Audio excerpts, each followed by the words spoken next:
Effendi Pujihartono, Komisaris CV, Kraton Resto Group disangka memberi keterangan yang tidak benar di perjanjian kelola lahan milik Kodam 5 Brawijaya Surabaya, terpaksa jalani sidang sebagai terdakwa atas laporan Ellen Sulistyo. Dalam perkara ini, terdakwa dijerat Jaksa Penuntut Umum dari Kejaksaan Negeri Surabaya, Siska yakni, sebagaimana yang diatur dalam Pasal 266 Ayat 1 atau Pasal 378 KUHP. Di persidangan tersebut, penasehat hukum terdakwa melakukan eksepsi dakwaan jaksa serta mengajukan penangguhan penahanan. Atas eksepsi terdakwa hakim memberi kesempatan terhadap jaksa guna memberikan tanggapan dan perihal penangguhan majelis hakim akan mempertimbangkannya. Dari Pengadilan Negeri Surabaya, jurnalis Basudewa TV menyampaikan. Nikmat dan karunianya pada kami, sehingga hari ini kita dapat berada dalam ruangan sidang yang mulia ini. Dalam keadaan sehat walafiat dalam rangka menekan hukum untuk mencapai keadilan yang kita dambakan bersama.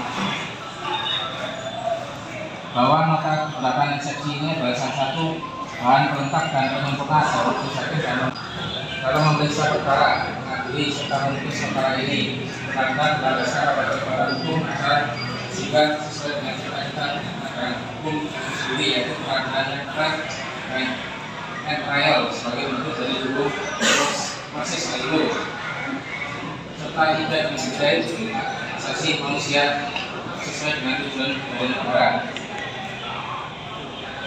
Bahwa jaksa penuntut umum dalam dakwaannya telah menyatakan terdakwa Effendi Pujihartono melakukan tindak pidana memasukkan keterangan palsu dalam suatu alat atau tindak pidana penipuan yang telah merugikan saksi Ellen Sulistyo sebagaimana yang didalilkan oleh jaksa penuntut umum dan surat dakwanya nomor P.P.M. Sedangkan 52 EKU-2/12/24 sebagai berikut.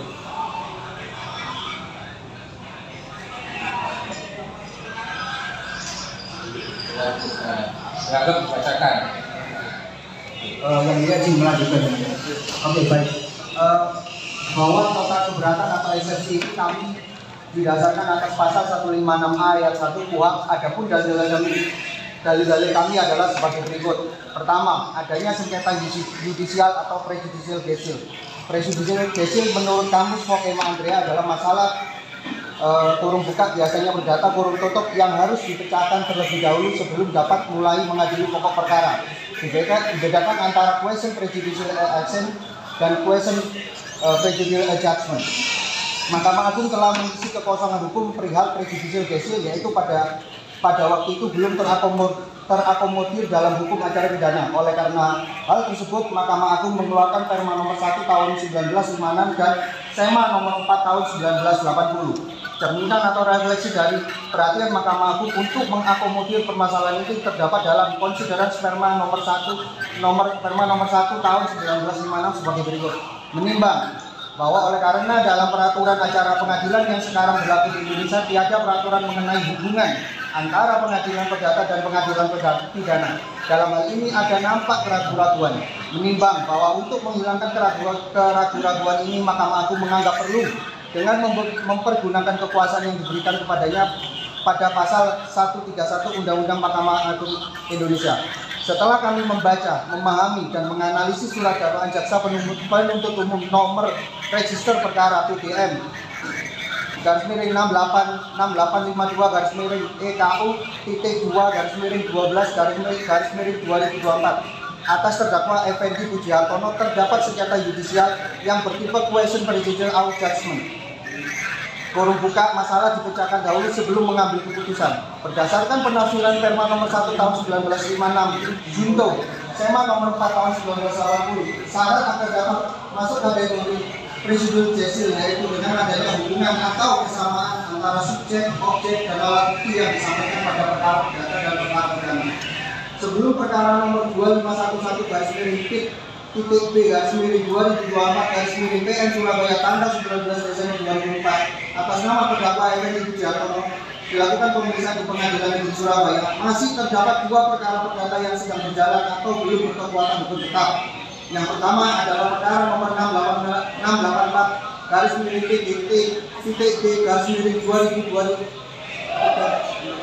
garis miring PN Surabaya tanggal 28 Juni 2023. Dan yang kedua adalah perkara nomor 941 garis miring PDT garis miring 2004 garis miring PN Surabaya tanggal 3 September 2024 terlapih 1 bahwa antara perkara nomor 2511 PB garis miring 2024 garis miring PN Surabaya tanggal 19 Desember 2004 atas nama terdakwa Edi Pujiartono.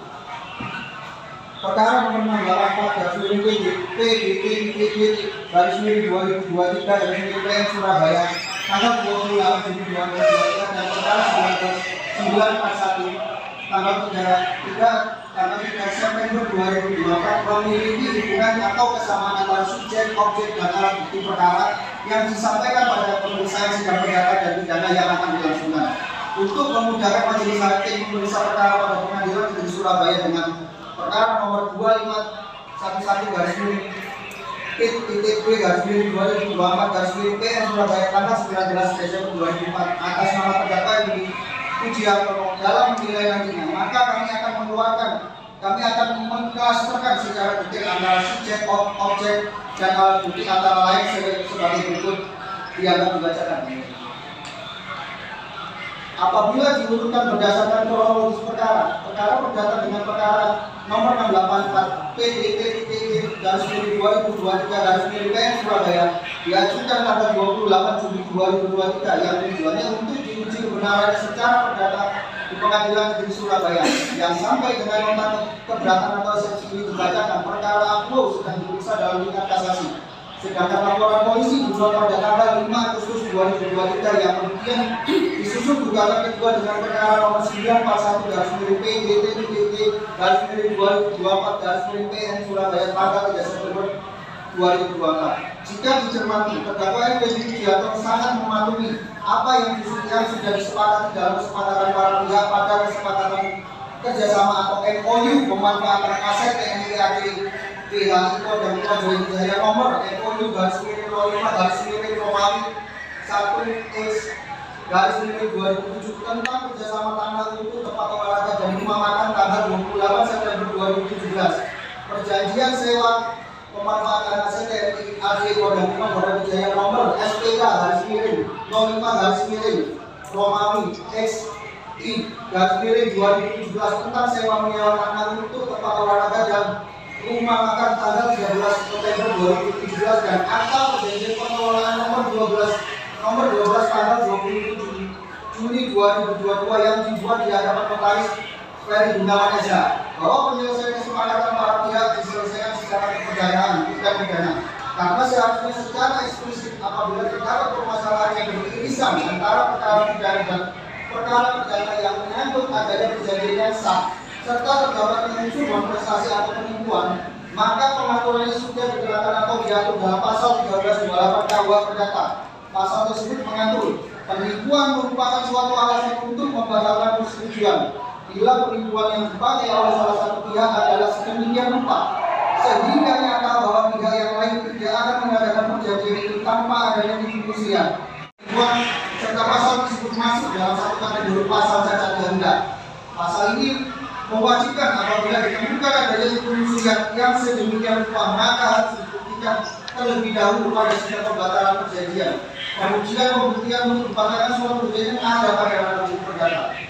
Berdasarkan penjelasan yang telah disampaikan, maka sudah selayaknya penjelasan tersebut dapat meyakinkan majelis hakim pemeriksa perkara untuk menunggu putusan perkara perdana terlebih dahulu agar bisa terlihat jelas hubungan hukum para pihak serta kemudahan atau menentukan putusan perkara perdana dengan nomor 2511 garis miring PTB garis miring 2024 garis miring PN Surabaya tanggal 19 Desember 2005. 2. Adanya cacat mobil atau off-speeder bahwa surat dibacakan yang selain cacat mobil kronologis yang ditolak, bahkan terdapat pula cacat mobil terkait dengan tidak disampaikan fakta yang disukai atau secara tepat. Hal ini bertentangan dengan asas dalam hukum pidana, di mana dalam hukum pidana pembuktian atau alat bukti harus lebih terang daripada cahaya atau setengah cahaya. Ini diterima dari prinsip Balato SBTSLU Knowledge. Dan dalam praktiknya memaksa bahwa pembuktian dalam hukum pidana memegang peranan penting dan harus disampaikan secara utuh. Setelah kami membaca, memahami dan menganalisis surat dan jaksa penuntut umum oleh perkara PDN 652 garis miring KU titik 2 garis miring 12 garis miring 2024 atas terdakwa Effendi Pujiartono dengan perbuatan pidana yang disangkakan kepada terdakwa Effendi jika kami melaksanakan akan berbuat sebagai berikut. Dugaan perbuatan menggunakan jabatan direktur Citra atau Group tanpa hak saat menandatangani kesepakatan dengan para pihak. 2. Dugaan perbuatan mengubah jangka waktu dalam kesepakatan tanpa hak dan pada saat. 3. Dugaan perbuatan tetap melanjutkan perjanjian atau menunjukkan fakta bahwa pengelolaan lahan tidak seperti atau tidak memiliki dalam pengelolaan lahan milik Kodam 5 Brawijaya. Maka untuk menjawab hal tersebut kami akan memberikan fakta yang disertai dengan alat bukti surat. Adapun penguraian adalah sebagai berikut. 1. Bahwa pada tanggal 26 September 2017 terdakwa Effendi Pujiartono mendapatkan surat kuasa dari Direktur Sekretariat Resto untuk menandatangani kesepakatan bersama MOU nomor MOU garis miring 05 garis miring Romawi 1X garis miring 2017 tentang kerjasama tanah untuk tempat olahraga dan perumahan tanggal 28 September 2017 dan perjanjian sewa penempatan aset TNI AD di Kodam 5 Brawijaya nomor SPK garis miring 05 garis miring Romawi SI garis miring 2017 tentang sewa menyewa tanah untuk tempat olahraga dan perumahan tanggal 13 November 2017 lampiran 2.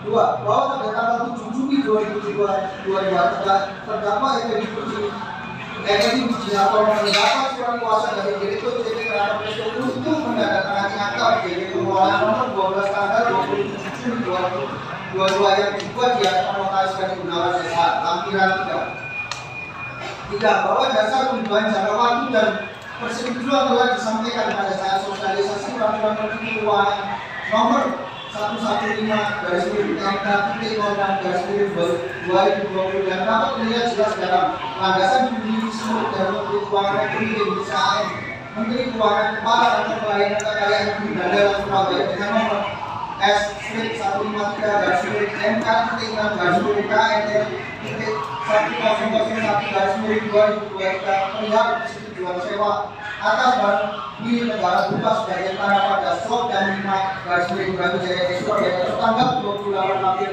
2022 lampiran 4. Setelah dicermati penjelasan nota keberatan hasilnya berdasarkan alat bukti maka sebenarnya perbuatan terdakwa Effendi Pujiartono sama sekali tidak dilakukan dari pemeriksaan hukum pidana karena jelas berdasarkan alat bukti bahwa para pihak dalam kesepakatan sangat mematuhi peraturan dan hukum yang berlaku akan tetapi para pihak dalam kesepakatan memiliki perbedaan pandangan dalam pelaksanaan kesepakatannya.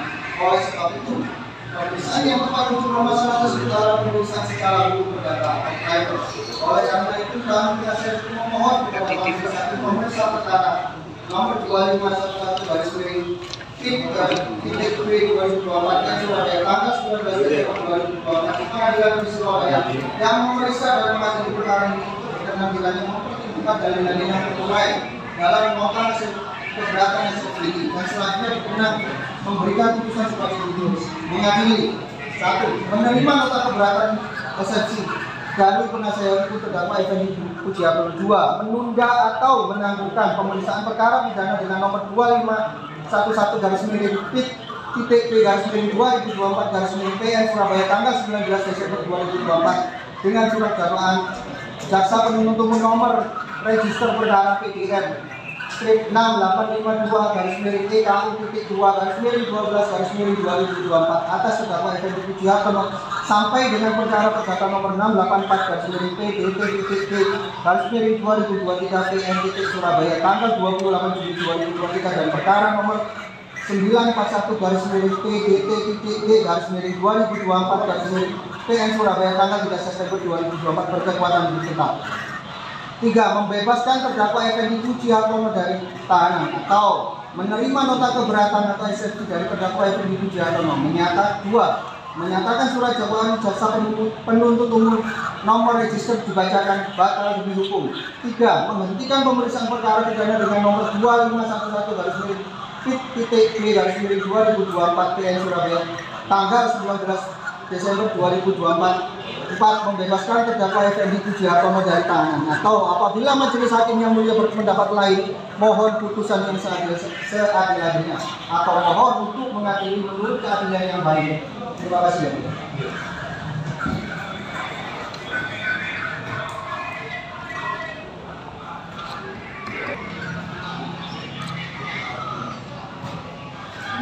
Silakan ya, video pertama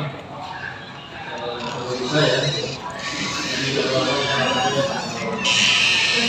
kedua ini bilang video siapa tahu nanti apa perjalanan jelasnya karena kita tidak tahu kita kasih jatuh dulu sebelum sesi dia dulu ada yang kembali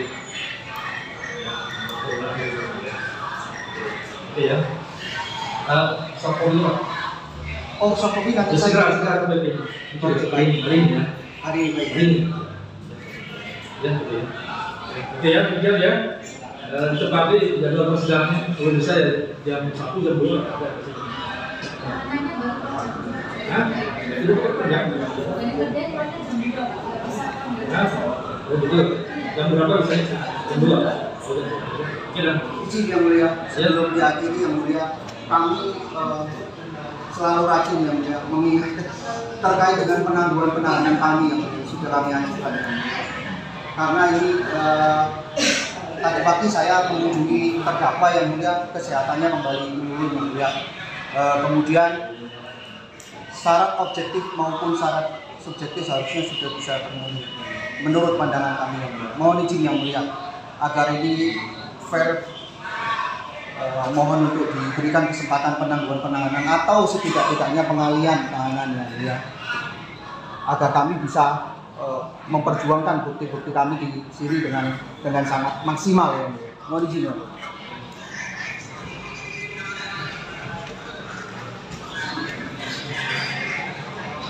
Jadi yang ini kami kan sudah menyampaikan proses pembegalan kita selalu berbicara dengan Gus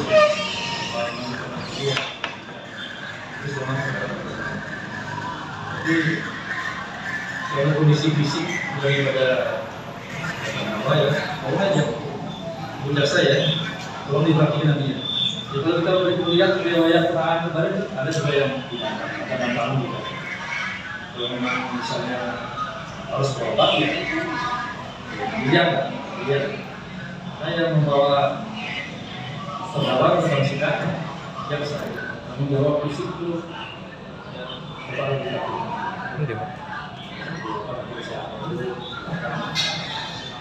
Belum harus